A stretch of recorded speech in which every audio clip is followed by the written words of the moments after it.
All right, today we're going to look at what I call two vintage NKJV Bibles. These were purchased back around 2005, and as I'm recording this, it's 2020, so these are 15-year-old Bibles. And I call them vintage, but back when they were purchased, they were just normal NKJV Bibles produced by Nelson. But now these are different than what you will see today. And it's just interesting to look at the difference between Bibles from different time periods. So this is normal for 2005, and what we have on the right here is a signature series. So some of you are familiar with these were the high-end Nelson Bibles during that time period. And so this is a calfskin cover, but the one on the left here is it would have been considered a large print in bonded leather, and this would just be kind of a normal, cheaper Bible. So we have kind of interesting here, vintage from mid-2000s, high-end and cheaper Bible, regular size print, large print. So I'll show you the construction quality a little bit here, the difference in the outer materials, in the paper, and then we'll look at the difference in the printing as well. But when you look at the outside here, of course, the Signature Series is going to have some extra features like the raised spine hubs, whereas the cheaper version in bonded leather just had that painted on, and that's pretty much gone. Now, there was a Nelson insignia there, and you really can't see that now. You can see the imprint, but the gold is pretty much gone. I think that's the only other thing that was on the spine. So it kind of shows you sometimes having less on a spine over time is a good thing, because it's going to wear out over time. I've actually heard people complain about Bible reviewers when they review Bibles that they've only had for a short amount of time.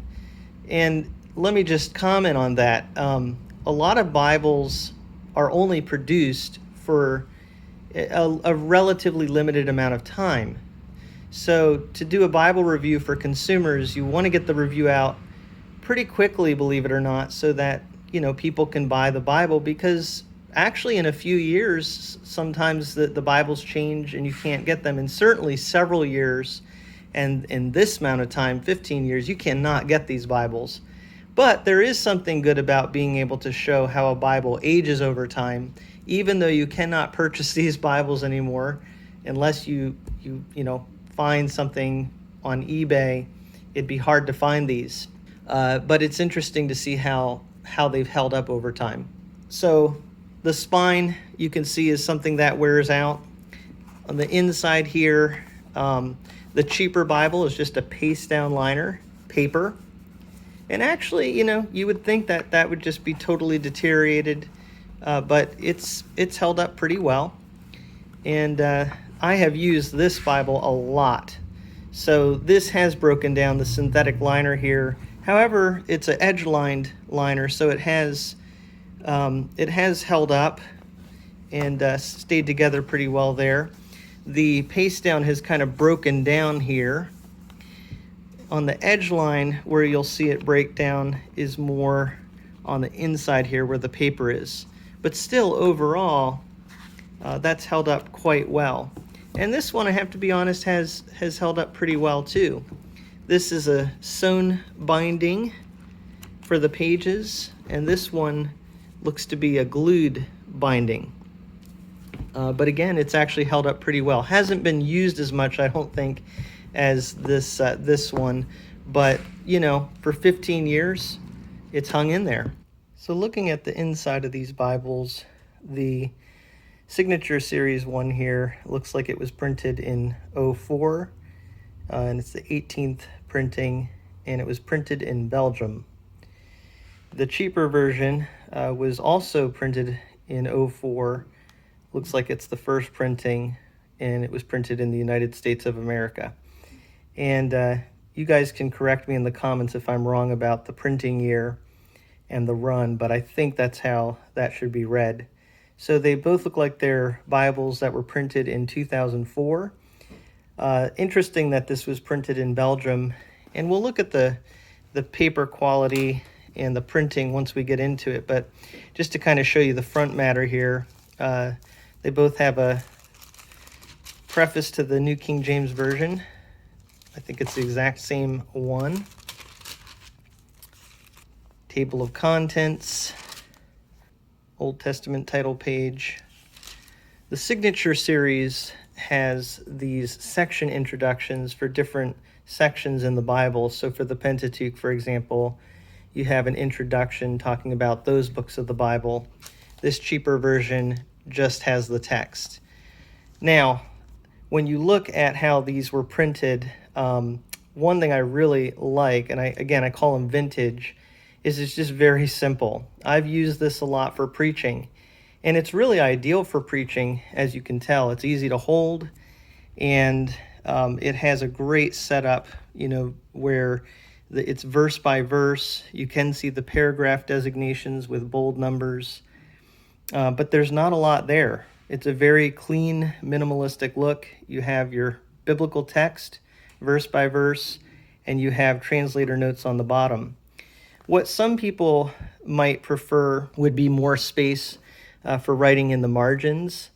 But for me, I just use notes when I'm teaching or preaching on something separate. So I don't really need to be writing in the Bible itself. So this has served me well, this setup, for many years.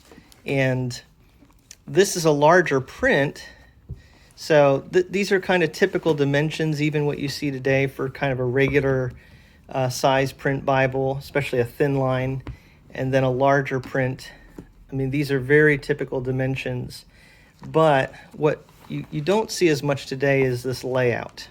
The font size in this one, I believe, is about an 8.5 when I looked at it and compared with Times New Roman.